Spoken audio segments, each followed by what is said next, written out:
안녕하십니까. 발명특허 강의 4주차 제4강 1교시 강의를 시작하겠습니다.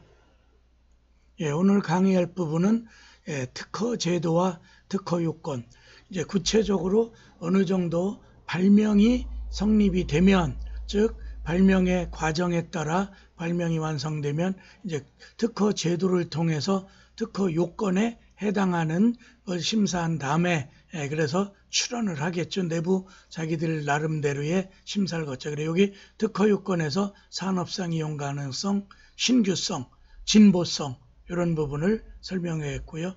또 2장 2교시 쪽에 들어가면은 발명의 신규성과 진보성, 즉 새로운 발명에 창작해야 되고 기존에 있던 기술보다 더 발명 자체가 고도화돼야 되겠죠. 또 기존에 있던 걸 개선해서 발전된 그런 발명, 진보성 판단을 하죠. 또 3장에서는 특허의 주요 원칙, 즉 특허의 일반 기본 원리와 또 국제적 보호제도로서의 파리 협약을 좀 설명하도록 하겠습니다. 이렇게 해서 3장까지 강의를 진행하겠습니다. 그럼 먼저 특허 제도와 특허 요건. 특허 제도라 하면 각 국가는 특허법을 제정함으로써 발명을 보호, 장려하고 기술 발전을 촉진시켜 궁극적으로는 산업 발전에 이바지하고자 특허 제도라는 게 필요한 거죠. 그래서 중국도 특허 제도가 다 있는데 거기는 이제 전리법 뭐 이런 말을 쓰죠. 그래요. 특허권의 그다음에 보호. 그래요. 특허로 등록을 하게 되면 우리는 등록주의죠. 보호를 하게 되는데 특허 출원인은 새로운 기술에 대해 공개를 하기에 그렇죠. 자기 기술을 만천하에 알리는 거죠. 그 대가로 특허권을 부여하여 출원일로부터 20년간 출원인의 권리를 보장하고 있다. 그래 우리 특허법은 20년간 독점, 배타적 권리, 물권에 준하는 배타적 권리를 특허권으로 보호하죠. 물론 등록했는데 기준은 출원시. 그래서 등록할 때까지 뭐 한 1년 반 또 내지는 2년 내외가 걸리죠. 또 1년 6개월이 지나면 무조건 명세서는 공개하게끔 돼 있죠. 그래 특허 제도와 특허권의 보호에 대한 오늘 설명의 주안점이라 개략을 설명해 드렸고요. 그럼 1번 특허 제도의 역사 앞에서도 한 번씩 살펴봤었는데 세계 최초의 특허는 1236년 다문이 직물에 관한 특허 이태리의 볼리냐인가 그쪽에서 나왔다고 하죠. 그 다음에 특허 제도를 최초로 체계화한 국가는 1474년 베네치아 이탈리아의 도시국가죠. 그 다음에 근세특허법의 원조는 영국의 전매조례였다. 우리는 순종 때 황제 칙령을 통해서 특허령을 발표했죠. 지금의 특허법의 전신이죠. 물론 일본 제도를 통해서 우리나라에 들어왔겠죠. 그 다음에 미국 특허법에서 최초로 재산권으로 인식하게 되면서 이 특허권은 실시를 통해서 많은 로열티, 실시료를 받아낼 수 있죠. 그래서 하나의 재산권.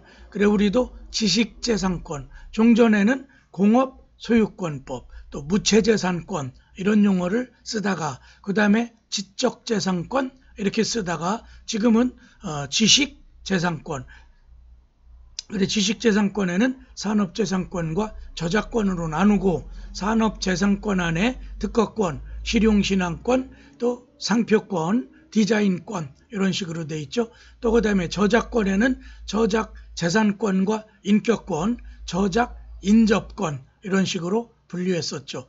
그 다음에 2번 특허의 요건, 특허법 제29조에 규정돼 있죠. 우리 성문법의 명문 규정.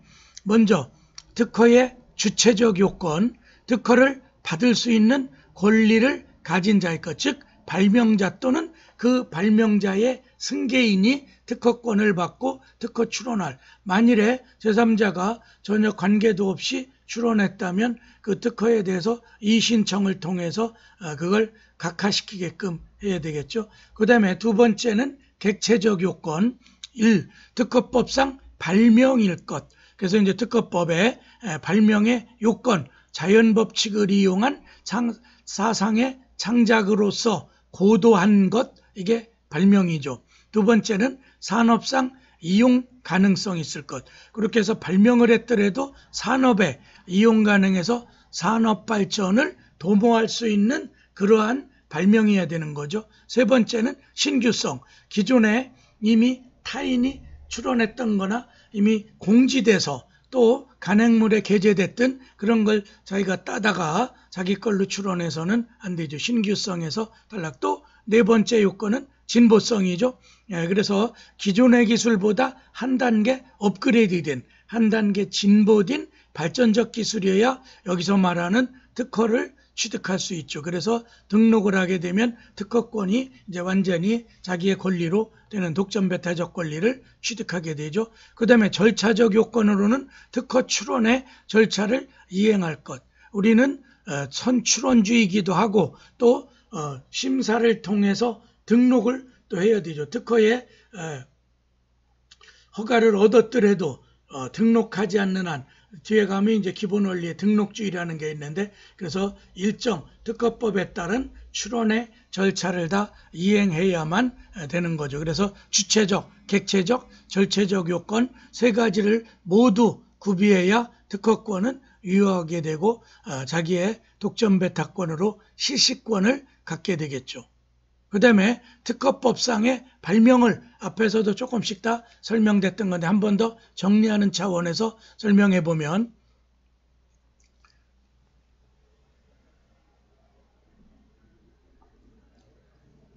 네, 특허법상의 발명이라 하면 자연법칙을 이용한 기술적 사상의 창작으로서 고도한 것. 제가 지난번에도 설명하듯이 밑줄 고도하지 아니한 자연법칙을 이용하고 기술적 사상의 창작까지는 갔는데, 즉 진보성까지 만족시키지 못하거나 기존 발전에 약간의 변형 내지는 추가적 변경 이런 거라면은 고도하지 아니한 걸로서 발명이라고 하지 않고 고안, 그 대상은 실용 신안 특허. 그래서 특허권보다는 조금 약한 발명이라고 보시면 되죠. 그래서 이 발명을 풀어 설명하면 첫째, 자연법칙을 이용하며, 그래서 어떤 소설, 문예, 뭐 최근에 소설 쓰시네 가지고 논란이 좀 됐었는데 자연법칙을 이용한 발명이어야 되는 거죠. 둘째, 고도성을 갖춰야 한다. 즉 쉽게 발명할 수 없는 것이 한다는 뜻이다. 그래서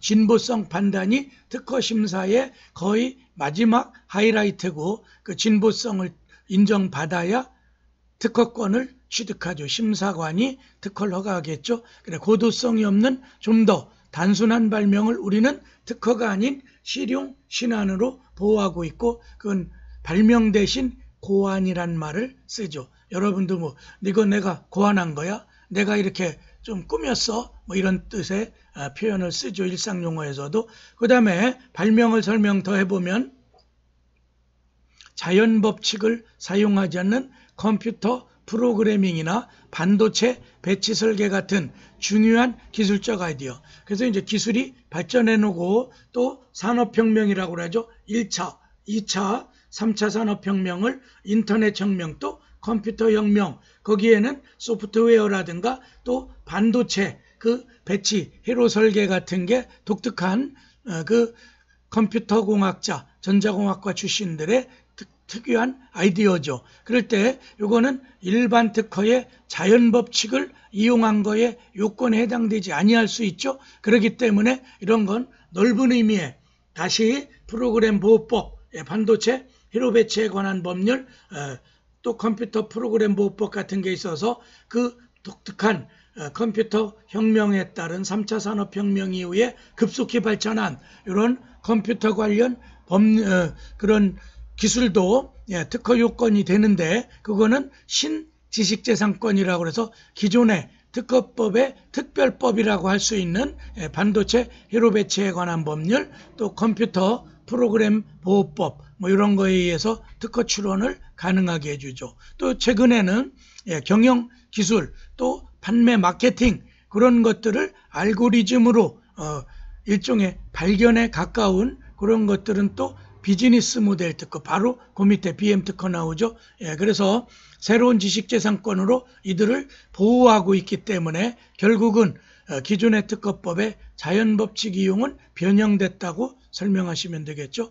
또 발명의 세 번째 설명으로는 산업상 이용 가능성이란 그 기술의 아이디어가 산업적으로 쓸 수 있는 아이디어야 한다는 뜻이다. 아무리 좋은 아이디어라도 현실적으로 실현 불가능한 아이디어는 특허를 받을 수 없다. 그래서 자기가 지금 수소차, 또 그 다음에 전기차, 지금 이제 무인 자율주행 자동차가 조만간에 이제 상용화돼서 거리를 누비고 다니겠죠.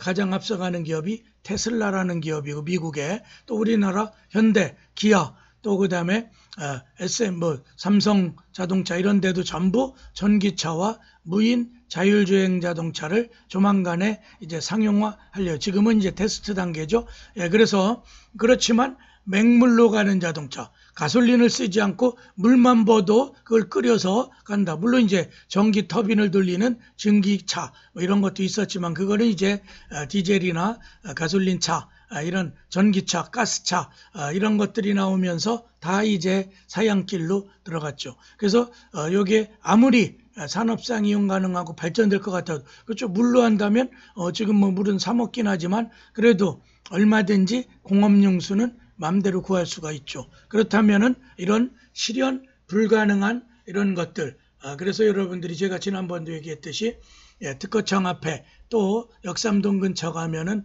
특허 편집증, 편집광 이런 분들이 있어요. 그래서 일반 변리사들이 볼 땐 글쎄 저거는 뭐 특허 안 날 것 같은데 판단해서 돌려보내기도 하는데, 보따리를 잔뜩 가져와서 한 2시간씩 장황하게 설명하고 업무에 방해될 정도로 그런 분들 계셔요. 그런 게 뭐 여기서 실현 불가능하기 때문에 특허를 출원해 줄 수 없다고 그래서 돌려보내겠죠. 자기 고객이라도. 그 다음에 위에서 얘기했던 프로그래밍, 반도체 배치 설계와 같은 신지식재산권의 한 모습으로 BM 특허, 이른바 비즈니스 모델 특허의 약자로 사업상의 아이디어를 컴퓨터, 인터넷 등 정보통신 기술을 이용하여 구현한 영업 방법도 BM 특허로서 나오죠. 물론 특허 요건은 까다롭게 심사하는데요. 그래서 제가 그것이 5년경에 고려대학교에서 인터넷 멀티미디어에 관한 지적 재산권 보호에 관한 연구, 이런 석사 논문을 썼는데, 그 안에는 비즈니스 모델 특허, 인터넷과 멀티미디어의 그런 어떤 특정한 방법론적 특허죠. 그런 것도 그 당시 95년도니까 선구자적이죠. 지금이야 이제 일반화됐지만 제가 논문 쓸 때만 해도 이 BM 특허는 거의 언급되지 잘 않았던 그런 특허였죠. 미국에서만 일부 특허가 부여되기 시작할 때니까요. 그래서 BM 특허는 특허법에 명시된 개념은 아니지만 인터넷, 또 그 다음에 요즘에 ICT의 네트워크의 발달로 출원 및 등록 사례가 늘고 있는 분야. 그래 우리나라도 BM 특허가 많이 출원돼 1년이면 몇백 건씩 특허 등록이 되고 있죠. 그래 우리 법은 컴퓨터 관련 발명의 심사 기준을 통해 BM 특허야 심사 기준을 밝히고 있고, 좀 엄격한, 그래서 아무 방법 발명이나 다 BM 특허를 내주는 게 아니고, 그리고 그 밑에 BM 특허 요건을 다시 한 번 더 나눠서 특허 요건으로 대입시켜 보겠어요. 그래서 거기 제가 중요 표시, 당구장 표시하고 BM 특허 요건, 가로 1번 산업상 이용 가능성, 컴퓨터, 네트워크 등 기술적인 구성 요소 없이 영업 방법만을 청구하는 경우 특허 대상이 될 수 없다. 그래서 컴퓨터나 네트워크, SNS의 개선점 이런 것과 결합된 비즈니스 모델 컴퓨터 관련 특허지, 방법만 가지고 그러면 모든 경영기법, 또 그 다음에 사회과학적 기법, 연구방법론 이런 거는 특허 대상이 처음부터 배제되어 있는 거죠. 그래서 컴퓨터나 네트워크와 연관시켜서 명세서, BM 특허 명세서를 작성해야 되겠죠. 그래서 BM 특허가 인정되기 위해서는 하드웨어와 같은 기술적 수단도 거기에 도면으로 그려져야 되고 또 거기에 컴퓨터나 네트워킹 기술과 결합시켜서 그런 형태로 청구항이 작성돼야 돼요. 그래서 이제 뒤에 가면은 명세서 설명하겠지만 명세서는 각 청구항이 있어. 여러분들이 민사소송이나 이런 소송법에서 말하는 청구 취지처럼 1항, 2항, 3항. 그래서 나중에 특허의 침해 여부를 다툴 때 그럴 때는 청구항을 중심으로 해석하고 그 청구항에 기재된 걸 다른 사람이 특허권을 취득하지도 않고 그걸 실시하고 있다라든가 그러면 청구항을 해석해서 적용해 보는 거죠. 특허 침해 소송, 특허권 권리 침해 소송 같은 거 할 때는 청구항을 중심, 즉 명세서에 독립적으로 기재된 걸 독립항, 그 밑에 이제 보조 내지는 예비항 같은 게 또 있겠죠.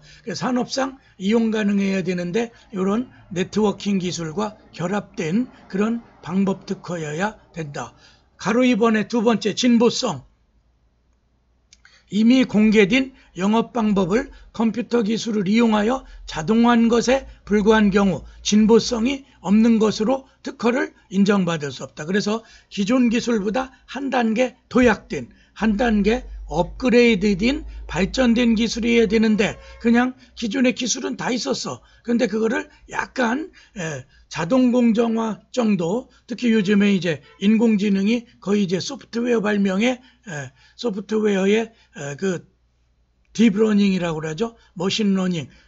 그 인간의 시냅스 조직인 신경망과 결합된 이런 게 이제 요즘에 가장 많이 출원되는 분야가 아닐까 그러는데 그래서 진보성을 넘어서려면 단순 자동화는 뛰어넘고 뭔가 기술적 발전을 도모해야 된다. 그래 위에서도 산업상 이용 가능할 때 하드웨어가 구현되면서 그게 기술적 수단과 결합돼야 된다. 가로 세 번째는 신규성이죠. 기술 수준이 통상의 기술 수준을 넘어선 새로운 기술을 이용하였다는 것이 인정된다면 특허로 인정받을 수 있다. 그래서 신규성, 그러니까 새롭고 새로운 기술적 창작이어야 되는데 이때 새로운 기술이었는지, 그래서 이미 알려져 있거나 공지사실이라고 그러죠. 간행물에 게재되어 있거나 이런 게 신규성의 판단 기준, 척도가 돼요.